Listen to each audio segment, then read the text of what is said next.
امروز میخوام در مورد یه موضوع ساده ولی مهم صحبت کنم و اونم اینه که ما اگر دقت کنیم بسیاری از نعمتهای مهم و اساسی زندگی ما رایگانه.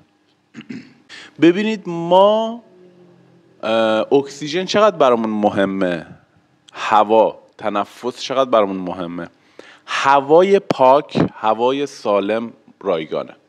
یعنی فقط کافیه ما بریم تو دل طبیعت، میتونیم این نعمت مهم و بسیار مهم رو، یعنی شما ببینید همیشه هر لحظه با اکسیژن در ارتباطی و اکسیژن با کیفیت چیزیه که تو رو باعث میشه که تو سرحال باشی و این رایگانه. این یه مورد. آب، شما ببرید تو دل طبیعت کنار یک رود، یه آب با کیفیت بالا بدون ناخالصی چقدر مهمه تو روند بدن ما، فیزیک ما، روح ما، همه چی.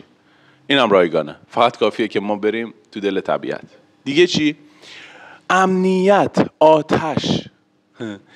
ما آتش اگه کنارمون باشه تو سرما گرما رو آتش غذا درست میکنیم. اصلا به نظر من انسان زمانی که از لحاظ تکاملی به پدیده‌ای به نام آتش رسید پشماش ریخت. گفت این دیگه چیه؟ که وقتی آتش به پا بود باعث میشد حیونا دور باشن از آتش، میترسن. و امنیت رو هم ما با آتش میتونیم به دست بیاریم و اونم رایگانه. فقط کافیه بریم تو طبیعت.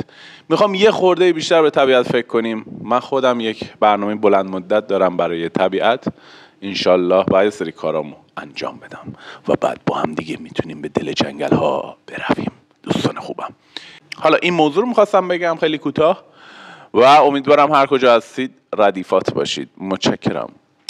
خدا